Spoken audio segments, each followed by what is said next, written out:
돌아왔습니다. 오늘 우리에게 주신 말씀은 예수님의 사역이 다음 단계로 넘어가려는 그 시점의 이야기입니다. 오늘 말씀 35절은 우리에게 직접적으로 주시는 말씀이며 큰 과로입니다. 한번 35절 같이 읽겠습니다. 35절 예수께서 모든 도시와 마을에 두루 다니사 그들의 회당에서 가르치시며 천국 복음을 전파하시며 모든 병과 모든 약한 것을 고치시니라. 아멘. 같은 이야기가 마태복음 4장 23절에 등장합니다. 예수께서 온 갈릴리에 두루 다니사 그들의 회당에서 가르치시며 천국 복음을 전파하시며 백성 중에 모든 병과 모든 약한 것을 고치시니. 4장에 나왔던 이 말씀이 여는 괄호가 되고 오늘 우리가 함께 읽은 35절 말씀이 닫는 괄호가 됩니다. 이 말씀, 이 괄호 안에 있는 말씀이 가르치시며 전파하시며 고치신 이야기입니다. 예수님께서는 4장에 등장하는 이 말씀 바로 다음에 제자들을 데리고 산에 올라가셨습니다. 그리고 제자들에게 가르치신 것이 산상수훈의 말씀입니다. 가난하고 애통하고 줄이고 목이 말라서 당시 기준으로 질질이도 복 없는 자들, 하나님의 축복과 거리가 먼 자들로 취급받던 제자들에게 예수님께서는 너희가 복이 있는 자들이다 선언하십니다. 그들에게 시간이 지나면서 원래의 의미가 많이 퇴색되어 버린 율법을 하나님이 인간에게 주신 처음 뜻대로 온전하게 가르치십니다. 그리고 주기도문을 가르치십니다. 이것이 마태복음 5장에서 7장에 이르는 말씀입니다. 가르치신 다음은 전파하고 고치십니다. 무엇을 전파하십니까? 천국 복음을 전파하십니다. 회개하라, 천국이 가까이 왔느니라. 마감날이 다가온다. 정산의 때가 가까이 왔다. 더 늦기 전에 서둘러서 너희의 삶을 돌이키라 말씀하십니다. 그리고 이사야의 예언대로 연약한 것을 친히 담당하시고 병을 짊어지십니다. 이것이 8장에서 9장에 이르는 말씀입니다. 이제 10장부터는 예수님께서 제자들을 세상에 보내십니다. 예수님 계셨던 고대 근동에서 제자가 된다라는 것은 오늘날 우리가 쓰는 제자가 되다라는 언어의 쓰임과 어떻게 다른지 몇 번 말씀드린 적이 있습니다. 예수님 당시에 제자가 된다는 것은 오늘날처럼 단순히 어떤 지식을 배우는 좁은 의미가 아니었습니다. 예수님 당시의 제자는 그의 스승과 함께 생활을 같이 하면서 그의 삶, 그의 가치관, 그의 인격, 그의 세계관 전체를 배우고 따라하는 사람을 의미했습니다. 스승이 보일 수 있는 권능을 그의 제자가 된다면 언젠가는 그 제자도 할 수 있게 되는 것이 예수님 당시에 그곳의 제자됨이었습니다. 엘리야와 엘리사의 관계가 이것을 잘 보여주십니다. 오늘 예수님께서는 가르치고 전파하고 고치셨습니다. 예수님의 제자가 되면 가르치고 전파하고 고쳐야 합니다. 오늘 예수님의 제자는 누구입니까? 교회입니다. 교회에 모인 우리가 예수님의 제자입니다. 제자들이 할 수 있는 것, 해야 하는 것을 짧게 요약해서 말씀해 주시는 것이 오늘 우리가 읽었던 말씀에 가르치고 전파하고 고치는 것입니다. 가르친다라는 것은 진리를 회복하는 삶을 산다는 것입니다. 예수님 당시에도 하나님의 말씀을 안다라고 주장하는 사람은 많았습니다. 않았습니다. 그 당시에는 제사장과 서기관들이 있었습니다. 그들은 헤롯이 동방박사를 만나고 나서 그리스도가 어디에서 나시겠느냐라고 물었을 때 이르되 유대 베들레헴이오니라고 바로 대답할 정도로 말씀에 대해 잘 알고 있었습니다. 그리고 그 근거로 미가 선지자의 기록도 바로 첫 내밀 정도로 말씀에 정통한 사람들이었습니다. 그들은 그 정통한 지식으로 사람들을 가르쳤습니다. 하지만 그들의 삶은 그들이 가르치는 그 말씀과는 거리가 멀었습니다. 그리스도가 어디에서 나시는지 알고 있었지만 지금 오셨다는 징조도 그들 앞에 보였지만 그들 중에 단 한 사람도 그리스도에게 경배하러 가지 않았습니다. 그들의 지식은 오로지 그들 자신이 잘 먹고 잘 살기 위함이었습니다. 예수님께서 이 땅에 오셨을 때 그곳에는 수많은 바리새인들이 있었습니다. 이들은 하나님이 주신 율법에 대해서 그 누구보다도 잘 알고 있었습니다.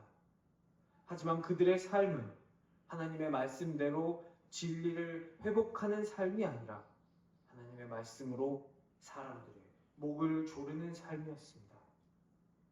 사랑이 없는 공의가 얼마나 잔인하게 사람을 괴롭힐 수 있는지를 보여주는 삶이었습니다. 바리새인들은 율법을 가르치며 사람들에게 말했을 것입니다. 원래 이랬어. 이거 원래 좀 복잡해. 원래 지킬 게 좀 많아. 그러면서 먹는 것 하나, 손 씻는 것 하나, 발 씻는 것 하나, 안식일날 뭔가 행동하는 것 하나하나 간섭하고 손을 묶고 발을 묶고 사람들의 입을 틀어 막았습니다. 하지만 원래 그렇지 않았습니다. 예수님은 가르치셨습니다. 예수님의 가르치심으로 인해 진리가 회복되었습니다. 사람들이 전부 다 오해하고 있던 율법의 가르침의 참 정신을 회복시키셨습니다.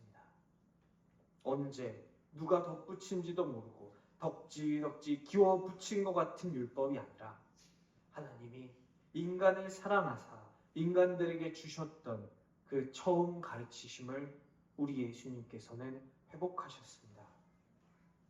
그래서 기워 붙인 율법의 무더기 아래에 깔려서 숨조차 제대로 쉴 수 없었던 인간이 자유하게 되었습니다. 우리가 하나님의 일을 하고 있다고 생각할 때 우리가 제대로 가고 있는지 알아보는 방법 중에 하나는 우리가 하고 있는 일의 열매를 보는 것입니다. 우리가 사람들을 죄와 사망의 속박으로부터 자유롭게 하고 있다면 그들의 삶을 숨도 못 쉬게 올가매고 있는 것들로부터 풀어서 놓아주고 있다면 그것은 예수님의 길을 잘 따르는 것입니다.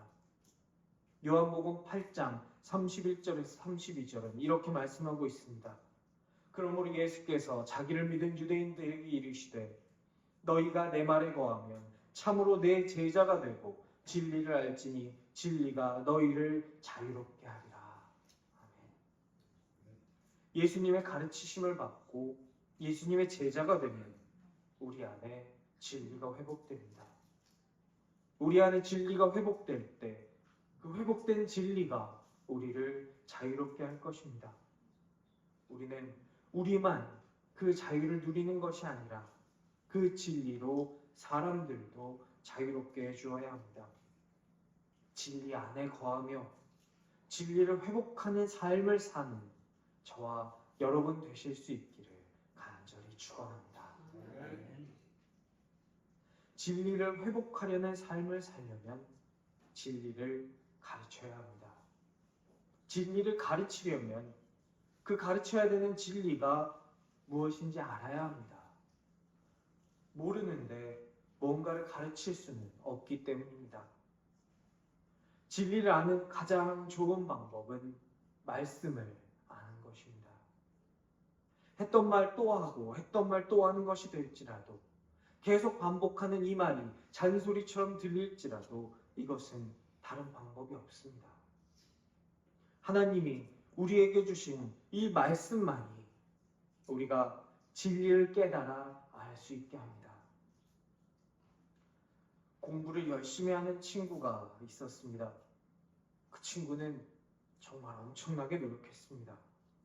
그런데 그 친구가 아무리 노력해도 노력한 만큼 결과가 나오지 않았습니다. 모의고사를 보면 성적이 맨날 거기서 거기였습니다. 그 친구는 엄청나게 노력했습니다. 하지만 그 친구는 교과서는 깨끗하게 든 채 참고서만 열심히 보던 친구였습니다. 우리에게 성경이 교과서입니다. 성경을 읽읍시다. 읽으면서 하나님의 지혜를 구합시다. 예수님 당시에 제사장과 서기관과 바리새인들이 많았지만 거기에 진리는 없었습니다. 오늘 우리는 진리를 찾기 힘든 말씀의 기근의 시대를 살아가고 있습니다. 홍수가 나면 사방이 다 물입니다. 그런데 거기에 내가 마실 물은 없습니다. 사방에 널린 아무 물이나 마셨다가는 크게 탈이 납니다. 목숨이 위험할 수도 있습니다. 영의 눈을 똑바로 뜨고 세상을 보시기 바랍니다. 사방에 내가 진리다라고 외치는 사람은 많지만 진짜 진리가 없는 진리의 기근의 시대를 우리는 살아가고 있습니다.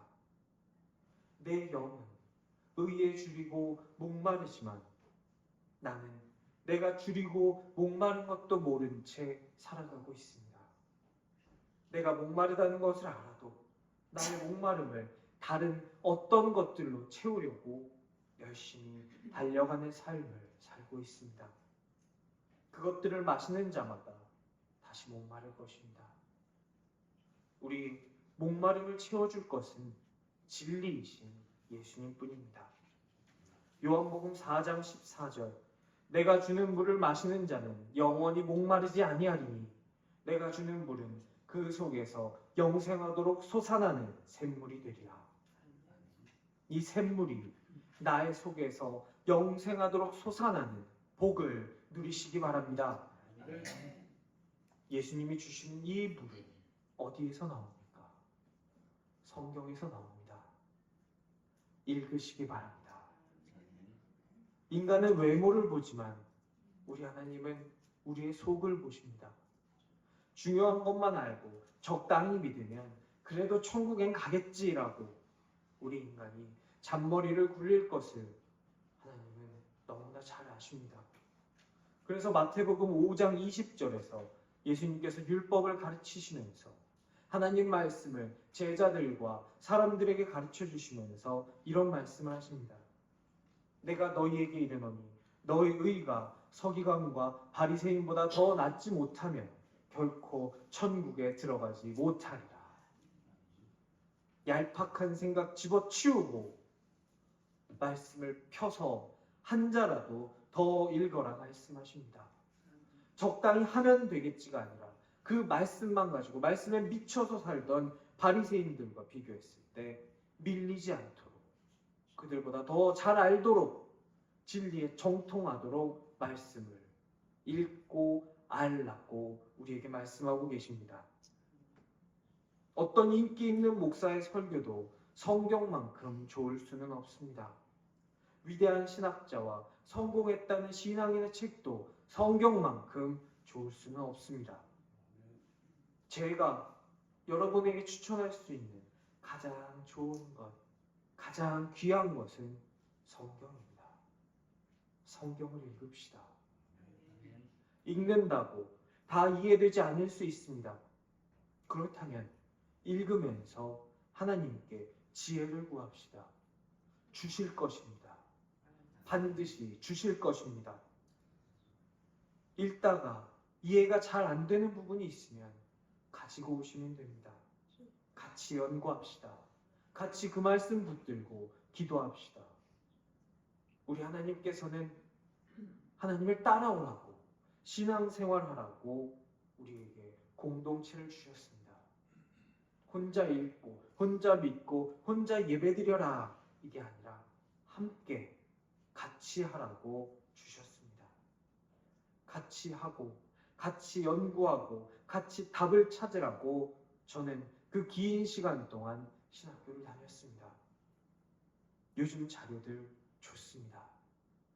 전에는 헬라어로 성경을 보려면 헬라어 성경, 거기에 있는 단어를 모르니까 헬라어 사전, 단어만 안다고 해석되는 건 아니니까 다른 사람이 해석해둔 헬라어 해설, 허리가 아파도 이렇게 이만큼씩 들고 다녀야 했습니다.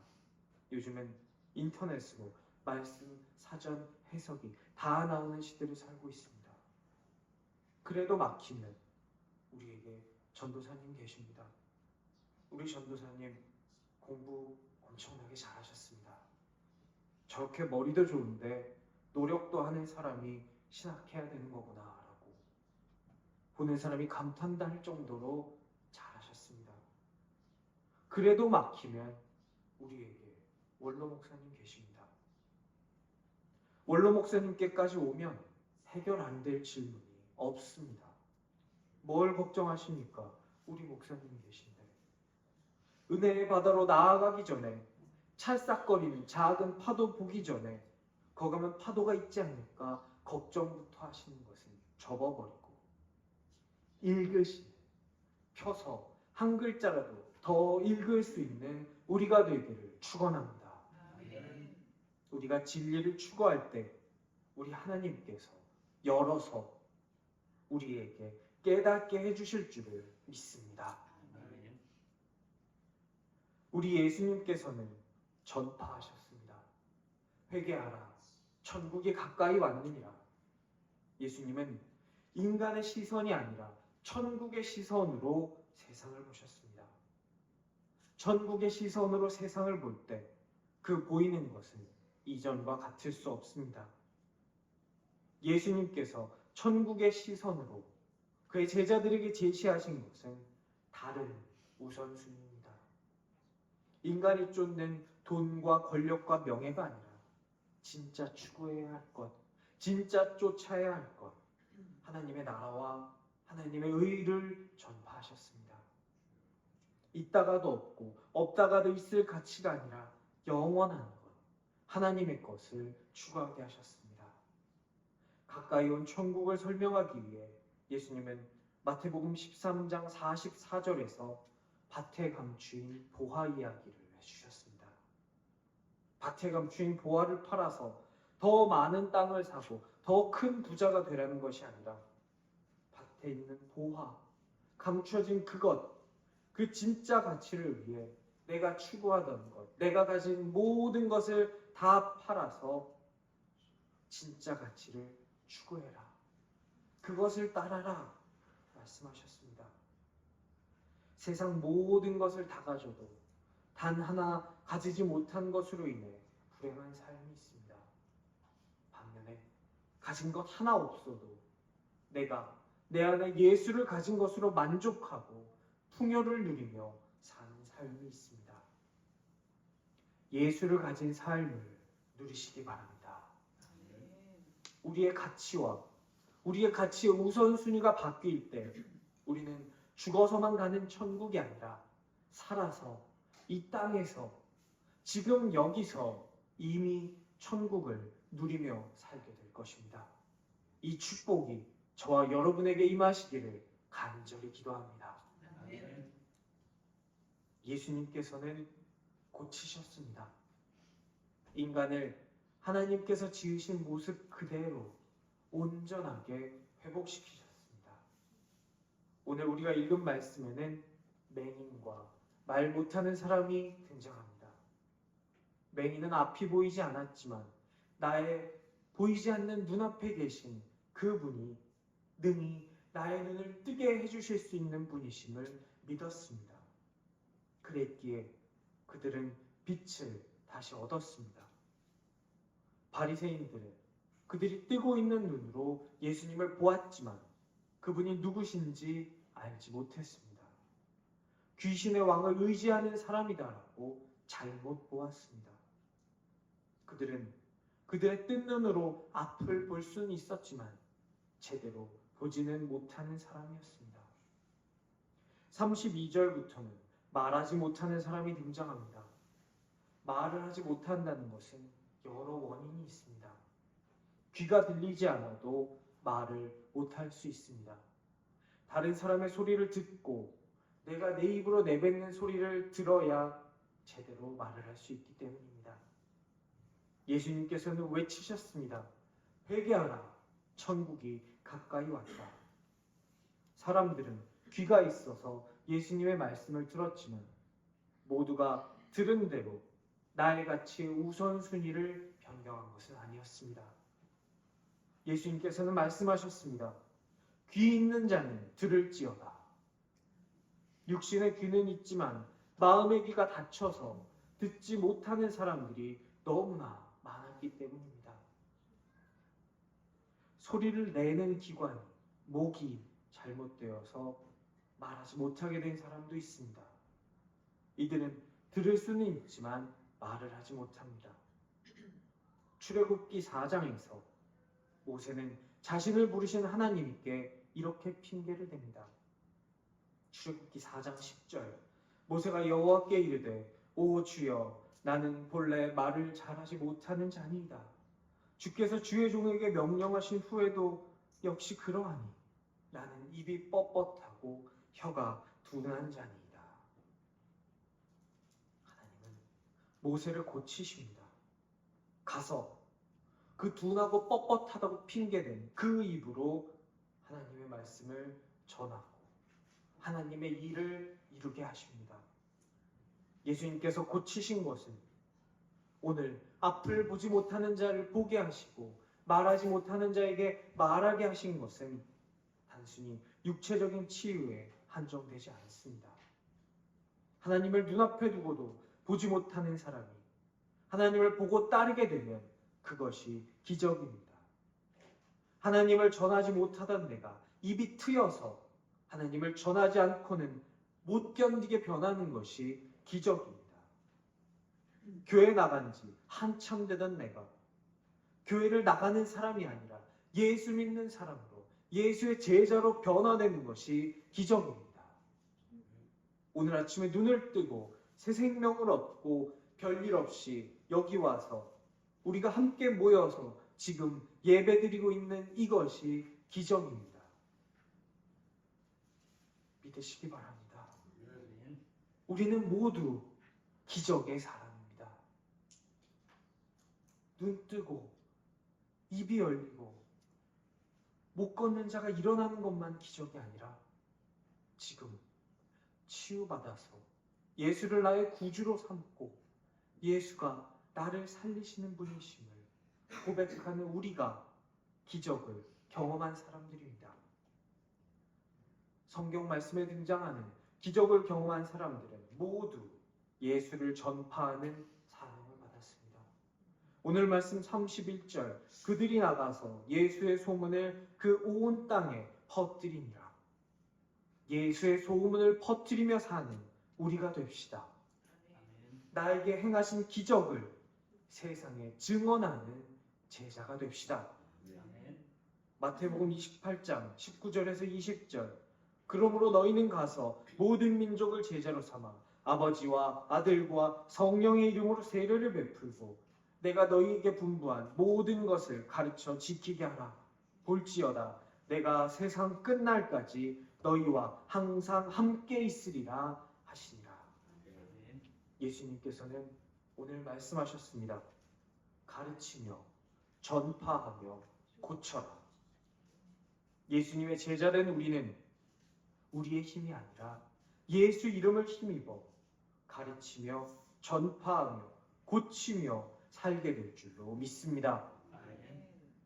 예수님께서는 우리를 홀로 보내지 않으십니다. 임마누엘 하나님께서 세상 끝날까지 언제나 비는 시간 없이 안 계신 곳 없이 우리와 항상 함께 하실 것입니다. 이 명령 받들고 사는 저와 여러분 되실 수 있기를 주님의 이름으로 축원합니다.